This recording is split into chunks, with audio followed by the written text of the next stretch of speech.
आज बात करेंगे आईक्यू के बारे में। आपके मन में भी कई क्वेश्चंस हैं बच्चों के आईक्यू को लेकर, चाहे बच्चा आपका न्यूरोटिपिकल है, उसे ऑटिज्म है या वह एडीएचडी है या उसे किसी भी प्रकार का डिसऑर्डर है। कई बार ये आईक्यू बच्चों के लिए इतना रिलायबल नहीं होता है क्योंकि बच्चे ध्यान नहीं देते हैं। जब भी हम बच्चों को आईक्यू करवाने जाते हैं, कई बार बच्चे वो चीज़ें कर पाते हैं लेकिन वो जो साइकोलॉजिस्ट है उसके सामने वो चीज़ें नहीं करते हैं, तो उसके बेस पर जो जजमेंट है कई बार गलत हो सकती है आईक्यू को लेकर।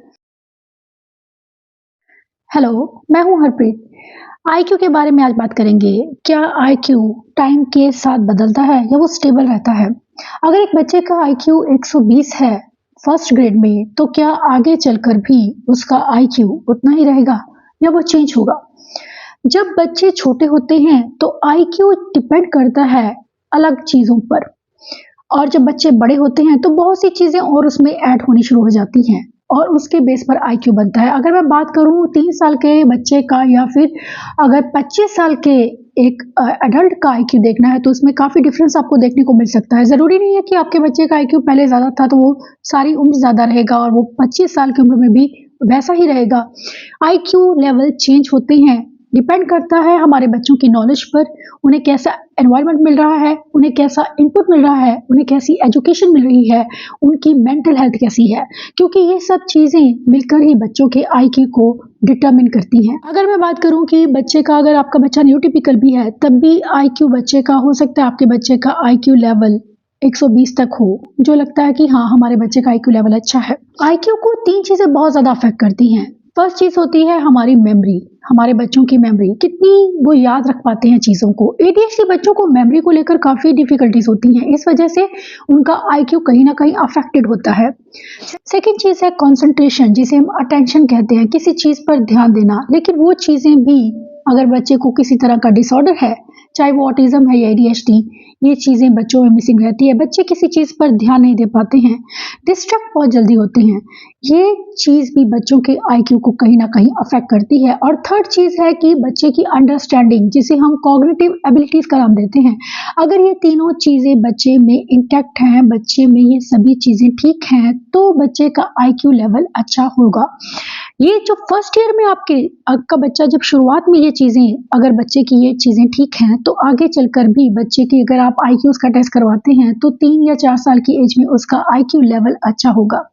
लेकिन अगर इन फर्स्ट ईयर में ही बच्चों को इन चीज़ों में प्रॉब्लम है तो बच्चों के आईक्यू पर कहीं न कहीं उसका असर ज़रूर देखने को मिलता है। इसीलिए कहा जाता है कि जब हम आईक्यू पर ध्यान देंगे, बच्चे की कॉग्निटिव एबिलिटीज़ पर काम करते हैं, तब बच्चे का आईक्यू लेवल बढ़ता है। ऐसा नहीं है कि आईक्यू लेवल स्थिर रहता है, यह कम भी हो सकता है, ज़्यादा भी हो सकता है। अगेन डिपेंड करता है कि बच्चे को स्टिमुलेशन कैसा मिल रहा है। अगर मैं बात करूँ जब बच्चे नॉन वर्बल हैं या बच्चा बहुत छोटा है, तब बच्चे में वर्बल स्किल्स इतने डेवलप नहीं होते हैं। अगर 3 साल के बच्चे की मैं बात करूँ, तब हमारा जो फोकस होता है, जब आईक्यू टेस्ट किया जाता है तो फोकस होता है बच्चों के परसेप्चुअल स्किल्स पर। बच्चे को उसकी प्रोसेसिंग कैसी है ब्रेन की, वो सेंसरी इंफॉर्मेशन को किस तरह से प्रोसेस करता है, इसे हम परसेप्चुअल स्किल्स कहते हैं। चाहे बात हो विजुअल की, ऑडिटरी की, स्टेटरी की या फिर टैक्टाइल की। अगर बच्चे की परसेप्चुअल स्किल्स ठीक हैं, इंटैक्ट हैं, तो बच्चों में प्रॉब्लम्स कम होती हैं, बच्चों का आईक्यू अच्छा होता है। इसके साथ एक और चीज़ अफेक्ट करती है, वो है मोटर स्किल्स का होना। मोटर स्किल्स में डेफिशिएंसी, चाहे बच्चे के फाइन मोटर स्किल्स या ग्रॉस मोटर स्किल्स, उनके बेस पर ये चीज़ें तय होती हैं बच्चे का आईक्यू। क्योंकि अगर आपके बच्चे का आईक्यू छोटा है बच्चा, तो परसेप्चुअल स्किल्स और मोटर स्किल्स, इन दोनों का कंट्रीब्यूशन ज़्यादा रहता है बच्चों की आईक्यू को डिटरमिन करने में। लेकिन अगर बच्चे को fine motor, gross motor difficulties हैं या फिर बच्चे को परसेप्शन में प्रॉब्लम है, तो अक्सर बच्चों के आईक्यू को ये कहीं ना कहीं अफेक्ट जरूर करता है। न्यूरोटिपिकल है तो ज़्यादातर केसेस में होता है कि आईक्यू जैसा है बच्चा का आईक्यू अच्छा रहता है, लेकिन टाइम के साथ चीज़ों में चेंज, एनवायरनमेंट में चेंज, उसकी सपोर्ट में उसके फैमिली का क्या एनवायरनमेंट है, उसको किस तरह का सोसाइटी से इनपुट मिल रहा है या उसको एजुकेशन कैसी मिल रही है, इसके साथ ही टॉक्सिन्स का एक्सपोजर, जिसे हम लेड कहते हैं, या किसी तरह की इलनेस बच्चों के आईक्यू को कहीं ना कहीं ज़रूर अफेक्ट कर सकती है। इसीलिए ज़रूरी नहीं है कि आप स्टार्टिंग मानकर चलें। ऑटिज़म में स्पेशली ये चीज़ें होती हैं कि बच्चे का आईक्यू आपको पहले कम लगेगा कंपैरेटिवली, लेकिन जैसे जैसे बच्चे सीखते जाते हैं, उन्हें वो स्टिमुलेशन मिलता है, उन्हें वो एजुकेशन और इंटरवेंशन मिलता है, तो बच्चों का आईक्यू बढ़ने लगता है। आईक्यू पर रिलायबिलिटी जो है वो ऑटिज्म में कम होती है, क्योंकि बच्चे अपने आप को सही से अपनी एबिलिटीज़ को शो नहीं करते हैं। बच्चों के अंदर काफ़ी चीज़ें होती हैं, बच्चे चीज़ें कर लेते हैं, लेकिन जब हम उन्हें कहीं दिखाने जाते हैं तो बच्चे वो चीज़ें नहीं कर पाते हैं, बात नहीं मानते हैं, सामने वाले को देखते नहीं हैं या सामने वाले की कमांड फॉलो नहीं करते हैं। इसका मतलब ये नहीं कि बच्चा जानता नहीं है, वो समझता नहीं। कई बार बच्चे ध्यान ही नहीं देते हैं। इस वजह से भी बच्चे उस चीज़ को समझ नहीं पाते और फॉलो नहीं करते हैं। इसीलिए ऑटिज्म में आईक्यू की रिलायबिलिटी कम होती है, लेकिन फिर भी कहीं न कहीं अगर हम बच्चों के मेमोरीज़, उनके कॉग्निटिव एबिलिटीज़ और उनके कंसंट्रेशन पर काम करते हैं, तो बच्चों में आईक्यू बढ़ने लगता है, उनकी अंडरस्टैंडिंग बढ़ने लगती है। इसके अलावा जो एसक्यू, जिसे हम सोशल से कनेक्ट करते हैं या इमोशनल से कनेक्ट करते हैं, वहाँ पर कहीं न काफ़ी डेफिशिएंसी देखने को मिलती है। आईक्यू लेवल, अगर बच्चे को माइल्ड ऑटिज्म है या हाई फंक्शनिंग है आपका बच्चा, तो अबव एवरेज हो सकता है, एवरेज या अबव एवरेज। तो ये एक अबव एवरेज का जो है पार्ट, जो बच्चे का अबव एवरेज आईक्यू आ रहा है, उसे आप यूज़ कर सकते हैं बच्चों की एबिलिटीज़ को और ज़्यादा बढ़ाने में, ज़्यादा से ज़्यादा एक्सपोज़र और स्टिमुलेशन देने में, ताकि बच्चों की लर्निंग जो है वो जिस क्षेत्र में या जिस एरिया में बच्चे को आप सिखा रहे हैं, वहाँ पर वो एक्सेल करे। जब बच्चे बड़े हो जाते हैं, अगर मैं एडल्ट की बात करूँ या बच्चा आपका टीनेजर भी है, तब वर्बल स्किल्स बच्चों के बहुत मैटर करते हैं कि बच्चा वर्बली कैसे रिस्पॉन्ड कर रहा है।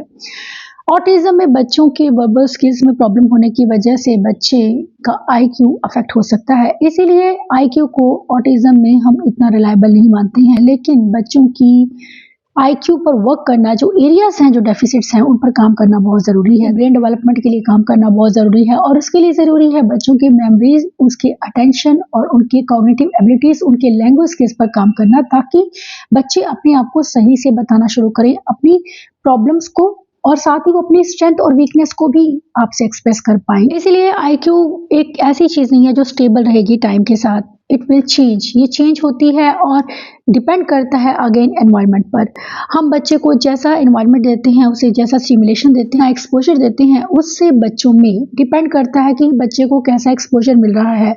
अगर बच्चे को एक्सपोज़र अच्छा मिल रहा है, बच्चे को एनवायरनमेंट सही मिल रहा है, पॉजिटिव मिल रहा है, पेरेंट्स की तरफ से उसे सपोर्ट मिल रहा है और लर्निंग की अपॉर्चुनिटीज़ उसे ज़्यादा से ज़्यादा मिल रही हैं, तो डेफिनेटली बच्चों की आईक्यू बढ़ने के चांसेस ज़्यादा होते हैं। कई बार आईक्यू को लेकर भी क्वेश्चन किया जाता है कि आईक्यू एक सही ज़रिया नहीं है बच्चों की इंटेलिजेंस को मेजर करने का, क्योंकि बहुत से बच्चे ऐसे हैं जो अपनी एबिलिटीज़ को सही तरह से शो नहीं कर पाते हैं, जिन बच्चों को स्पेशली किसी तरह का भी डिसऑर्डर है। इस चीज़ को लेकर भी बहुत सी मिसकंसेप्शन है कि क्या आईक्यू वाकई में ही बच्चों को रियल मायने में उनकी एबिलिटी को, उनकी इंटेलिजेंस को दिखाता है, शो करता है। जिन बच्चों को डिसऑर्डर्स होते हैं, उनका आईक्यू कहीं न कहीं बहुत ज़्यादा अफेक्ट होता है। तो ऐसे में आईक्यू की जो इम्पोर्टेंस है, वो कम होती जा रही है। कॉग्निटिव एबिलिटीज़ को सही रूप में मेजर करने में अब कुछ और टेस्ट जो हैं, जो आईक्यू से ज़्यादा रिलायबल साबित हुए हैं, उनमें है psycho educational battery, Kaufman assessment test और स्टैनफोर्ड बिनेट का न्यू वर्जन जो है, वो बच्चों के लिए यूज़ किया जा सकता है, बच्चों की कॉग्निटिव एबिलिटीज़ को टेस्ट करने के लिए। Hopefully you found this information useful. Thanks for watching.